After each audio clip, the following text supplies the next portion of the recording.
So for like a week now, my mom and my sister have both had strep throat, and being sick particularly affects my mom because she has both stage 4 cirrhosis of the liver as well as anemia, and also she has epilepsy on top of that, which she's had for her whole life. And so whenever she gets sick, the existing conditions that she has end up negatively affecting her chances of getting sick in a speedy way, or of getting better in a speedy way. And so, recovery, there was a piece of hair on the inward facing camera. Recovery takes longer for her. And my sister, she has the same thing that I had when I grew up, which is nothing in particular. It just takes forever for her to get better. My theory is it's because she does not exercise enough.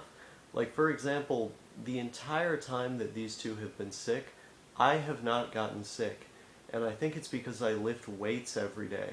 I lift weights, I go on walks, I eat fruits and vegetables, I eat really good bread which is packed with omega-3s and the like, lots of fiber. It's brown as hell and there's seeds in there.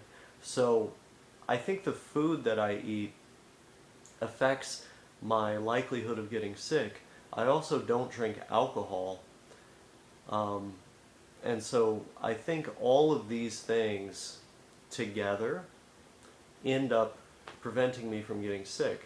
But that's not really why I'm bringing this up. I'm not making a video about the fact that I'm not sick and those two are. I'm thinking more about the fact that I'm living in a ghost town in this apartment. That's how it feels.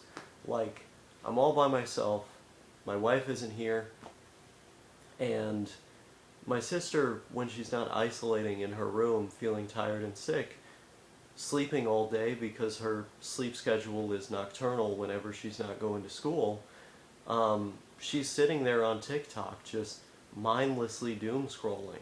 And I'm so thankful that I've never used that application to watch videos because it sounds completely and utterly miserable. It sounds just terrible. like all of the negative aspects of Twitter and Facebook rolled up into one thing. You know, I don't use YouTube Shorts either. It's just mindless content with no substance that's not adding anything to your life. But she is completely and utterly addicted to it. So she cannot put her phone down. She'll just be looking at TikTok all day. And my mom, because of her liver cirrhosis, she ends up sleeping for very long periods of time, like sometimes over 14 hours she'll just be sleeping. And it's at really odd hours as well because her body is at a point where it doesn't properly regulate sleep, and I need to be there to wake her up for certain things like doctor's appointments and make her meals and then continuously remind her, please mom, you gotta eat this. I know you're not feeling hungry right now, because that's the other thing liver cirrhosis does. It inhibits your ability to feel hunger. It also makes it harder for you to absorb nutrients. So I'm trying to give her these like fortified foods and these foods that the doctor has recommended that she's just refusing to eat, and I'll have to make continuously more complex arguments as to why she's supposed to do it, basically just badgering her until she eats, and then I'll get her to eat, you know. But that's basically my job. It's like getting her to keep up with basic stuff like this. Brushing teeth is another one, you know. Oral health is a pretty good indicator of all your other health, mental health, physical health, etc. And you know, so I'll have to badger her to do that every day as well. She just had to have a couple teeth removed. So it's all these things together that I'm tasked with doing as I live here. Also trying to get my sister outside more because She refuses to leave the apartment a lot of the time, when she's not sick, and I'll have to try to make it fun and interesting for her. So it feels like I have like two people that I'm taking care of. But at a time like this, when it's in the middle of the day, I guess now it just turned out to be night, but when it's like midday going into the night and nobody's awake and I'm all alone here by myself, it feels kind of interesting. Like it feels almost like I'm living alone. And there's a strange, comfy feeling that I get from that. It's not like it's not like I don't enjoy getting to talk to them on a regular basis, because that brings a lot of joy to my life as well. Just opening up the door and badgering them about random facts and things like that, making jokes, all the like, asking them how they're doing and what's up with them. It's great fun getting to interact with my family in that way. I enjoy it a whole lot. But there's also something very nice about just being by oneself and getting that serene feeling from being alone. And that's something that I, am getting to enjoy. Yesterday, I was really miserable because my wife had just gone, and it's easier for me to sleep with her here. She gives me this great conversation partner and this person that I can share all my interests with and the things that I like to do. But after that initial terrible feeling resolved, after getting a good night's sleep and having the day pass, as I knew it would, I've been able to be in positive spirits since then and just enjoy my life for what it is. I've been watching videos on the computer about original Xbox modifications, various videos about all the different things that you can do to your original Xbox. RAM expansions, replacing heat sinks, replacing DVD drives, hard drives, ribbon upgrades, all the rest, capacitor replacement. It's been great fun. It's been making me wonder if I should crack open my original Xbox and do some of these modifications, at least the ones that I can do. Replacing paste and things like that I could pretty easily do. But I've also been playing on the Japanese 360 Strike Witches. If any of you have seen the anime Strike Witches, they actually made a tie-in game for the 360 in Japan, which is a shoot 'em up. It has like cutscenes where I can't tell what they're saying. It's all Japanese dialogue, of course, but the core gameplay is easy to understand because you just fly around and shoot things in an arcade style shoot 'em up romp, and I enjoy that a lot. It's been a great time, especially playing it on that little 9-inch CRT. It's a Philips, so it's a good quality television, but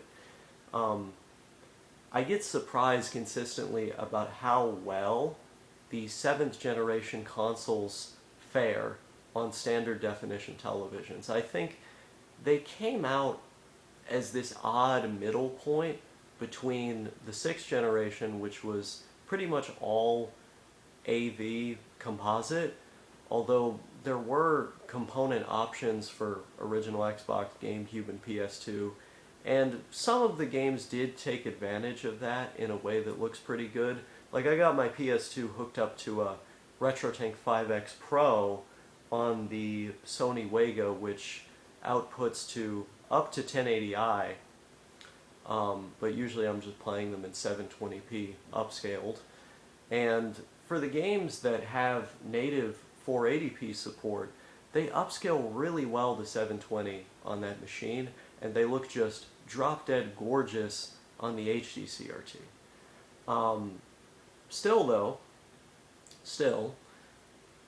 it wasn't the kind of HD that we ended up seeing on the 360 and the PS3.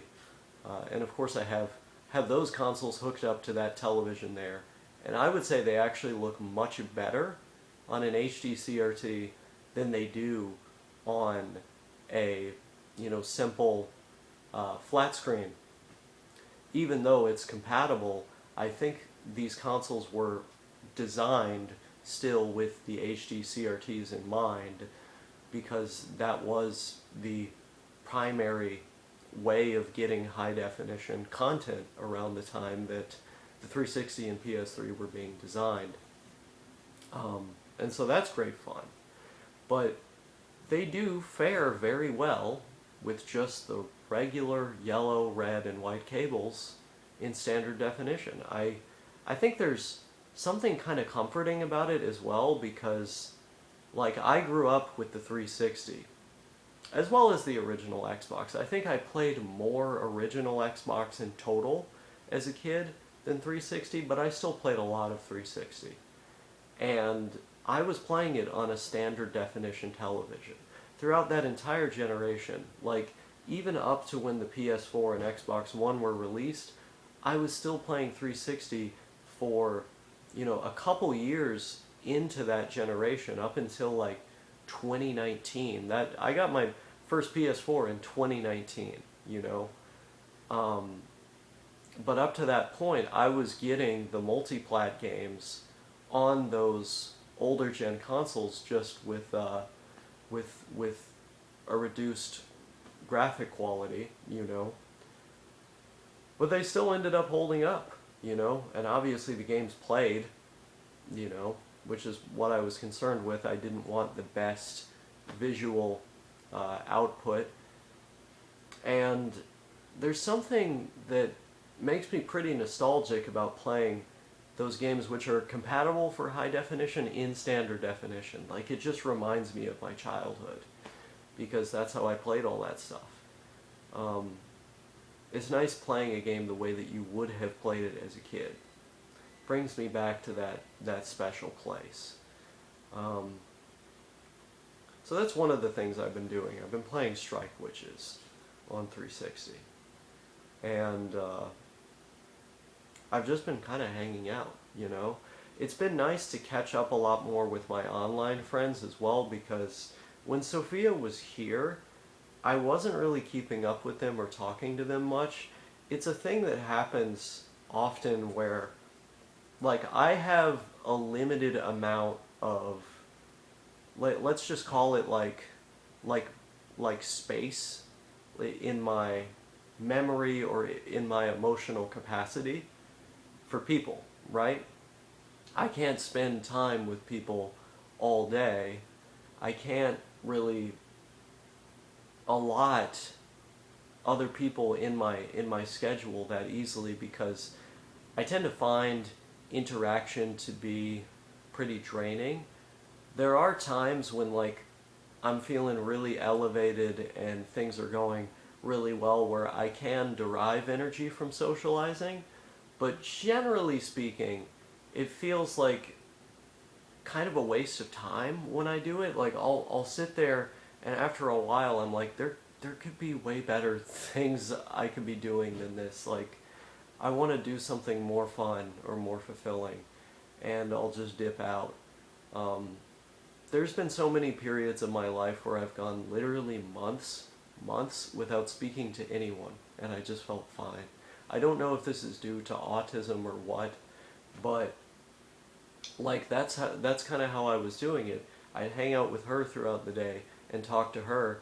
I'd also go through, long stretches throughout the day where I didn't really say anything to her. And then I wouldn't be replying to my online friends or asking them to VC or anything.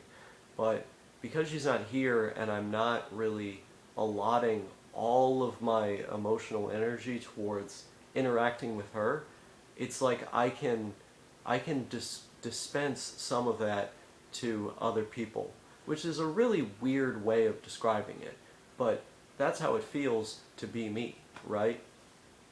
It's weird to think about, because back before I got sober from drugs, like, at this point, a couple years ago now, because it was 2022 when, I was doing some different stuff, and about midway through that year, almost as the year was going to end, in like autumn, around there, I quit everything, and I found myself needing to talk to people a little bit more at first, just as my brain readjusted to my environment and all that. But it was pretty quick that I didn't need any of that. Didn't want any of that, And I went to being just like the way I was before, which was really introverted, which is weird to think about. Like it's weird to think about how, being on drugs and using them can make you a lot more extroverted. I think synthetically extroverted, but then, when you're off of them, you just go back to being like how you were before, whatever that looked like. And now I'm just hanging out. And I gotta say, it's way, way more enjoyable. Because, even though it was a little while ago now, 2 years is a long time, I still remember what it was like, and it feels a lot better to be where I'm at now. Just kind of emotionally stable, riding that wave of the same kind of feeling, and then getting those peaks and valleys where when I'm doing something I really enjoy, I can certainly feel it, It doesn't feel dulled because my neurochemical system has adapted to these crazy ups and downs from taking Chinese bullshit,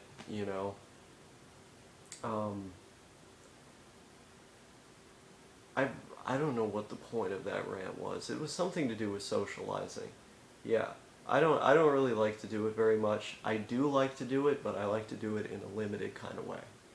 And that's what I've been doing. It's just that when she's here, it's hard for me to really have any energy left to talk to my friends, but because she's not here, I've been talking to my friends more. And that's one positive thing that can come out of this situation, among other things like the fact that I'm dedicating a larger, like, sheer amount of time towards my interests and the solitude type activities that I already enjoyed. I'm dedicating a more sheer amount of time to those things, whereas when she was here, I'd feel a little bit more like, oh, I need her to participate. I want to do something with her rather than something just by myself, because it would be better if I did something with her. It would feel better.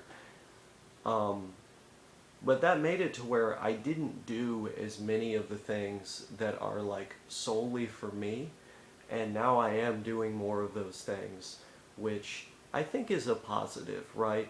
Like, it's good to have some distance sometimes because you can focus on these various things that also mean something to you.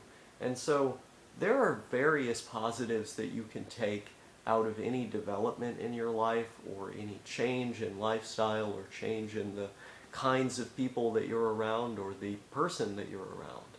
And I think it's important to keep all of that in mind and to orient yourself around those positive things rather than wallow in negativity and fixate on the fact that things are not a certain way.